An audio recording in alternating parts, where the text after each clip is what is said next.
और चलिए शुरुआत करेंगे एक बड़ी खबर के साथ। गृह मंत्रालय ने जानकारी दी है, लोकसभा को यह जानकारी दी गई है। 23 लोगों को आतंकवादी घोषित किया गया है। अनलॉफुल एक्टिविटी प्रिवेंशन एक्ट के तहत उन्हें आतंकवादी घोषित किया है। वर्ष 2022 से अब तक की ये कार्रवाई है जिसमें यह आंकड़ा सामने आया है। 23 लोगों को आतंकवादी घोषित किया है। गृह मंत्रालय ने यह जानकारी साझा की है, लोकसभा में यह जानकारी प्रस्तुत की है। 23 लोगों को आतंकवादी घोषित किया गया है। यूएपीए के तहत उन पर मुकदमा दर्ज कर उन्हें आतंकवादी घोषित किया है। साल 2022 से अब तक 23 लोगों को आतंकवादी घोषित किया है। गृह मंत्रालय ने लोकसभा में यह जानकारी साझा की है जिसके मुताबिक 23 लोगों को आतंकवादी घोषित किया गया है। यूएपीए के तहत उन्हें आतंकवादी घोषित किया है।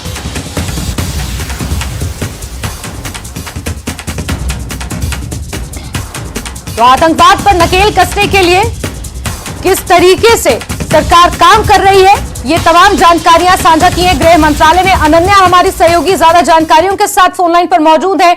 अनन्या, साल 2022 से लेकर अब तक ये आंकड़ा सामने आया है जिसमें यूएपीए के तहत 23 लोगों को आतंकवादी घोषित किया है, और क्या कुछ इस डॉक्यूमेंट में शामिल है जो लोकसभा में पेश किया है मिनिस्ट्री ऑफ होम अफेयर्स ने? चलिए सहयोगी अनन्या से दोबारा जुड़ने की हम कोशिश करेंगे, लेकिन इस वक्त अहम जानकारी आपको दे रहे हैं। गृह मंत्रालय ने लोकसभा में ये जानकारी प्रस्तुत की है जिसके मुताबिक 23 लोगों को आतंकवादी घोषित किया गया है। यूएपीए के तहत उन्हें आतंकवादी घोषित किया है। साल 2022 से अब तक की ये कार्रवाई सामने आई है और इस कार्रवाई के तहत 23 लोगों को आतंकवादी घोषित किया है।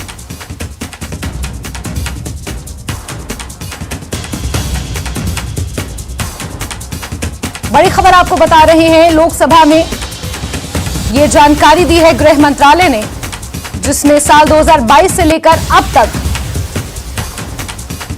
23 लोगों को आतंकवादी घोषित किया गया है। यूएपीए के तहत उन पर कार्रवाई की गई है।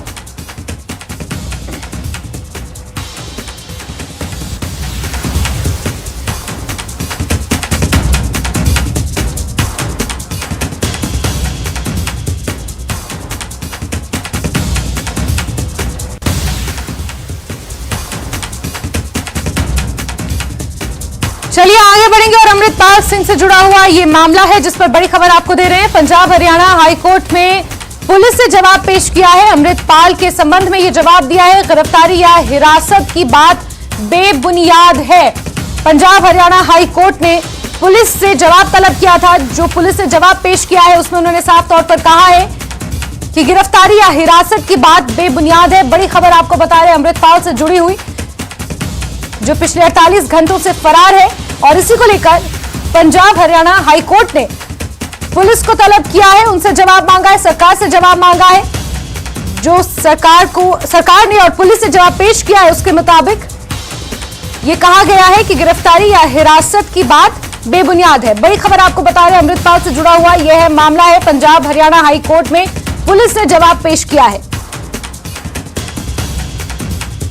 पंजाब हरियाणा हाईकोर्ट ने साफ तौर पर पुलिस से यह सवाल किया था कि इतनी फील्डिंग के बावजूद भी अमृतपाल को गिरफ्तार क्यों नहीं किया जा सका। 80,000 पुलिसकर्मी क्या कर रहे थे। इस तरीके से पंजाब हरियाणा हाईकोर्ट ने जवाब तलब किया था पुलिस से, और पुलिस ने जो जवाब पेश किया है उसमें साफ तौर पर यह लिखा गया है, यह बताया गया है कि गिरफ्तारी या हिरासत की बात बेबुनियाद है।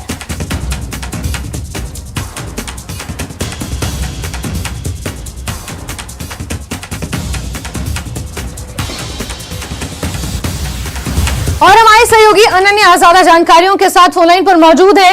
अनन्या, पंजाब हरियाणा हाईकोर्ट ने पुलिस से जवाब तलब किया था, सरकार से यह जवाब मांगा था कि इतनी भारी भरकम फील्डिंग के बावजूद भी जो मुख्य आरोपी था वो भागने में कैसे सफल रहा, और इसी पर पुलिस ने जवाब पेश किया है। जरा विस्तार से बताइए, जो हाईकोर्ट में जवाब पेश किया गया है पुलिस द्वारा, उसमें क्या कुछ कहा गया है? अनन्या जी हाँ, ये एक हेबियस कॉर्पस पिटिशन थी जो पंजाब एंड हरियाणा हाईकोर्ट में जो है फाइल की गई थी, और साफ तौर पर यह कहा गया था कि अमृतपाल को पुलिस की तरफ से, याचिका में कहा गया था कि अमृतपाल को पुलिस की तरफ से गिरफ्तार कर लिया गया है और ये बताया नहीं जा रहा है कि अमृतपाल कहाँ है और क्यों ऐसा किया जा रहा है, इस पर भी कोई जानकारी नहीं जा रही, जिस पर पंजाब पुलिस ने साफ तौर पर इस पूरी घटना को नकारते हुए कहा है कि कहीं ना कहीं ये जो है ये एक डाइवर्जनरी टैक्टिक है, यानी कि ये अमृतपाल और उसके लोगों के द्वारा एक तरीका इस्तेमाल किया जा रहा है ताकि उनको भगौड़ा या फ्यूजिटिव घोषित ना किया जाए। और साफ तौर पर कहा गया है कि बहुत से अटेम्प्ट यानी कि कोशिश पंजाब पुलिस की तरफ से की गई थी अमृतपाल को पकड़ने की,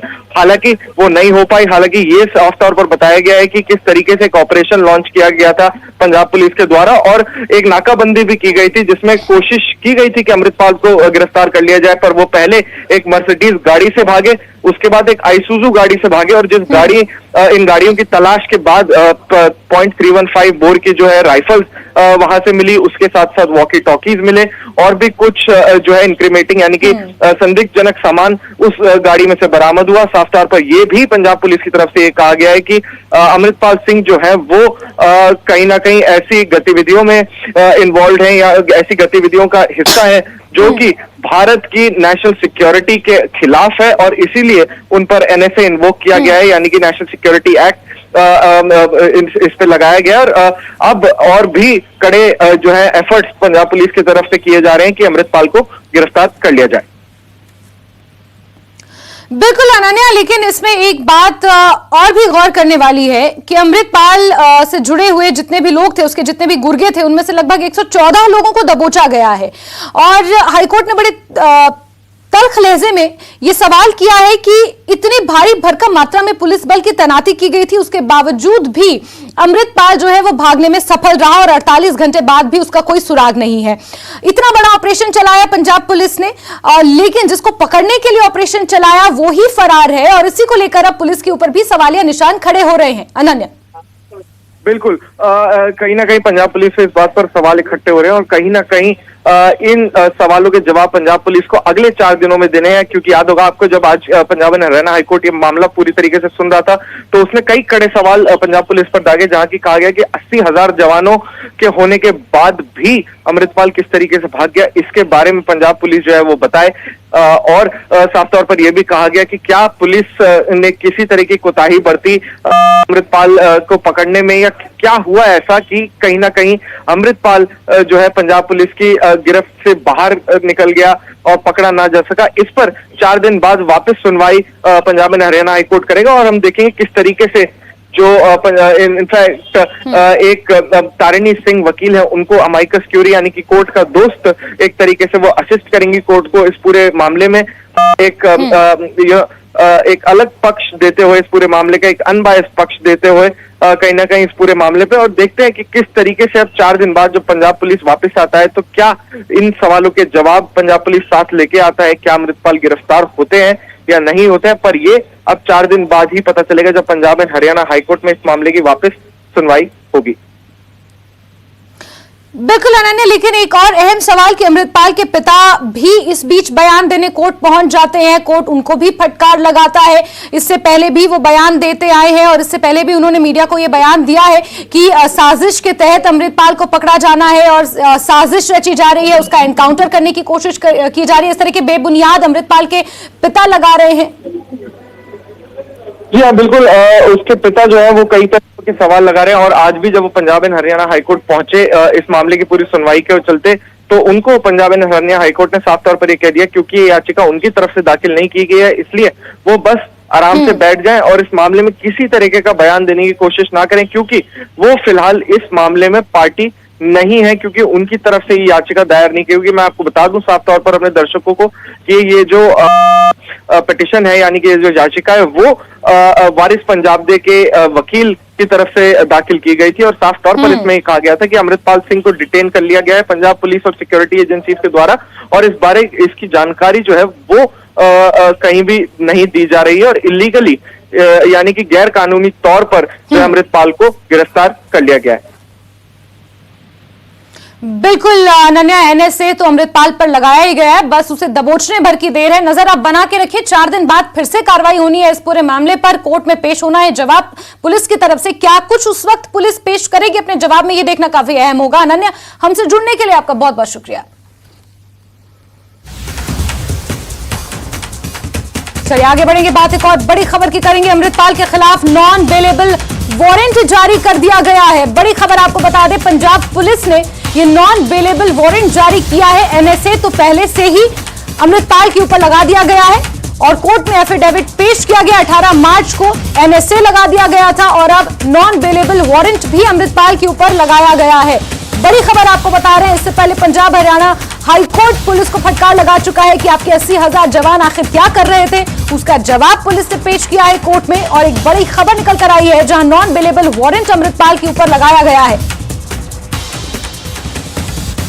18 मार्च को एनएसए अमृतपाल के ऊपर लगा दिया गया था। नेशनल सिक्योरिटी एक्ट 1980 अमृतपाल के ऊपर लगा लिया गया था और अब नॉन बेलेबल वारंट अमृतपाल के ऊपर लगाया गया है। उमेश हमारे सहयोगी ज्यादा जानकारियों के साथ सीधे हमसे जुड़े हुए हैं।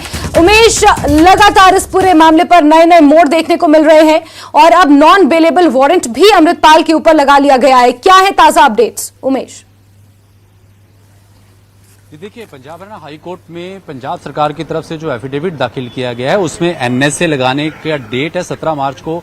एनएसए का जो प्रस्ताव है वो तैयार किया गया था एसपी रूरल अमृतसर की तरफ से। 18 मार्च को जिला मजिस्ट्रेट ने detention order under NSA act जारी किया। उसके बाद क्योंकि अमृतपाल फरार है, ये जो एनएसए के ऑर्डर हैं ये तभी लागू होंगे जब उस व्यक्ति को पुलिस ने डिटेन किया होगा अंडर एनएसए एक्ट। उसकी छानबीन, उसकी जो तमाम कानूनी प्रक्रियाएं वो होंगी। लेकिन अमृतपाल सिंह अभी फरार है, तो इसलिए जब एनएसए एक्ट लागू किया गया, लेकिन जिस व्यक्ति पर लागू किया वो ही गिरफ्त में नहीं है।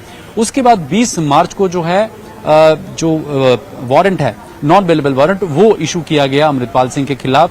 बाबा बकाला जो जगह है वहां के जिला मजिस्ट्रेट की तरफ से। तो यानी कि एनएसए के बाद नॉन बेलेबल जो वारंट है वो भी अमृतपाल सिंह के खिलाफ इशू हो चुका है। उसका रीजन है कि जब आप एनएसए अंडर लगाते हैं किसी पर, लेकिन वो आदमी गिरफ्त में नहीं होता, वो डिटेन नहीं होता और वो फरार है, तो उसके बाद नॉन बेलेबल वारंट भी जारी कर दिए हैं डिस्ट्रिक्ट मजिस्ट्रेट ने। अब सवाल उठता है कि जब एनएसए लग गया और उस पर नॉन बेलेबल वारंट भी, तो डिटेल जो एफिडेविट फाइल किया गया है पंजाब सरकार की तरफ से एसपी रूरल अमृतसर सतेंद्र पाल की तरफ से ये एफिडेविट कोर्ट में दिया गया है कि अमृतपाल सिंह के वकीलों का कहना है, जिस पिटीशन को लेकर हेबियस कॉर्पस को लेकर वो हाईकोर्ट आए कि अमृतपाल सिंह को पेश किया जाए। जब अमृतपाल सिंह गिरफ्त में ही नहीं है तो पेश कहां किया जाए। शाहकोट थाने का जिक्र बार बार आता है, जिसमें वकील अमृतपाल के वकील कहते हैं कि शाहकोट थाने में रखा गया है। तो साफ नकार दिया गया है कि ना तो वो अरेस्ट है, ना डिटेन किया गया है, ना ही शाहकोट थाने में है। खुद पुलिस अभी भी अमृतपाल सिंह की तलाश कर रही है। नॉन बेलेबल वारंट एनएसए के बाद इश्यू हो चुका है, तो अब देखना होगा। इसी पंजाब हरियाणा हाई कोर्ट में 28 मार्च को अगली सुनवाई होगी, जिसमें पंजाब सरकार को डिटेल एक एफिडेविट और देना होगा। और जहां तक सुनवाई का दौर है कि कोर्ट ने कहा कि आपकी पुलिस फोर्स क्या कर रही थी, तो पंजाब के जो एडवोकेट जनरल हैं विनोद घई, उनकी तरफ से भी जवाब दिया गया। उन्होंने कहा पुलिस अपना काम कर रही है क्योंकि हमें शांति भी बनाए रखनी है, हमें माहौल देखना है और ये भी देखना है कि लॉ एंड ऑर्डर सिचुएशन भी मेंटेन करनी है, हर एक स्टेप लेना है। इसीलिए लगातार जो पुलिस का दबाव और लगातार पुलिस अपना काम कर रही है। तो अब देखना होगा कि 28 मार्च को हाईकोर्ट में अगली सुनवाई है, क्या उससे पहले अमृतपाल गिरफ्तार होता है या आगे की कार्रवाई क्या रहती है, उस पर भी नजर बनी रहेगी। जी बिल्कुल बिल्कुल उमेश, हाईकोर्ट में पंजाब पुलिस तो अपना जवाब पेश करेगी ही, क्योंकि लॉ एंड ऑर्डर की स्थिति भी बरकरार रखनी और ऐसे में अमृतपाल को भी ढूंढना है, उसे भी गिरफ्तार करना है। लेकिन अगर आपसे कोर्ट की कार्रवाई को हम थोड़ा समझने की कोशिश करें, एनएसए भी लगा दिया गया, नॉन बेलेबल वारंट भी उमेश लगा दिया गया, और इन 4 दिनों में अगर अमृतपाल पकड़ा नहीं जाता है, मान लीजिए अगर उसे वो फरार है रहता है, तो फिर आगे ये कार्रवाई कैसे बढ़ेगी? और अगर उसे हिरासत में ले लिया जाता है, उसे डिटेन कर लिया जाता है, तो फिर ये कार्रवाई कैसे आगे बढ़ेगी? जी बिल्कुल, 2 सवाल यहां पर खड़े होते हैं। अगली सुनवाई 28 मार्च को और लगातार जो पंजाब पुलिस है अपडेट इस मामले में देती है। जिस तरह अब आपको मैं एक उदाहरण देता हूं कि शाम को 5 बजे आईजी सुखचैन गिल जो हैं पंजाब पुलिस की गतिविधियों की जानकारी देते हैं कि क्या इस मामले पर क्या होगा। तो लगातार पुलिस भी जो है अपनी अपडेट लगातार मीडिया को बता रही है। और रही बात, अगर इन 4-5 दिनों में अमृतपाल सिंह की गिरफ्तारी होती है तो जाहिर सी बात है कि जब कोर्ट में सरकार एफिडेविट देगी, पुलिस का एफिडेविट आएगा, तो उसकी गिरफ्तारी की जो सारे वेयर अबाउट्स हैं वो कोर्ट को दिए जाएंगे। क्योंकि देखिए पुलिस का काम अपना है, हाईकोर्ट का जो प्रोसीजर होता है, जो लीगल प्रोसीजर होता है, जो तथ्य होते हैं हाईकोर्ट के, वो वकील बताते हैं। और पंजाब के एडवोकेट जनरल खुद इस मामले में पंजाब सरकार का पक्ष रख रहे हैं। तो तमाम जो गतिविधियां हैं, आज जिस तरह से कोर्ट में सवाल किया कोर्ट ने कि आपकी पुलिस क्या कर रही थी, इतने 6 FIR आपने बताया कि एफिडेविट में के खतरा है, तो अब तक पकड़ा क्यों नहीं गया। तो एडवोकेट जनरल ने भी साफ कहा कि देखिए, जब बाकी साथी पकड़े गए हैं, वो फरार हो गया है, उसकी तलाश लगातार हमारी पुलिस कर रही है। जब ऑपरेशन ही लॉन्च इसलिए किया गया है कि ताकि उसको पकड़ा जा सके, और एफिडेविट में हम सारी डिटेल आपको दे ही रहे हैं। तो यानी कि जो तमाम लीगल एक बात चलती है कोर्ट में, जिस तरह से सवाल पूछे जाते हैं, जवाब दिया जाता है। अब गिरफ्तारी होती है तो भी उसका जवाब दिया जाएगा, नहीं होती है तो अगले फिर बताया जाएगा कि क्या कार्रवाई हुई, कहां तक पुलिस पहुंची। जी ठीक है उमेश, नजर आप बना के रखिए। दोबारा आपसे जुड़ेंगे समय समय पर, इस मसले पर अपडेट्स लेते रहेंगे। मामला काफी संवेदनशील है। फिलहाल के लिए उमेश, आपका हमसे जुड़ने के लिए और तमाम जानकारियों के लिए बहुत बहुत शुक्रिया।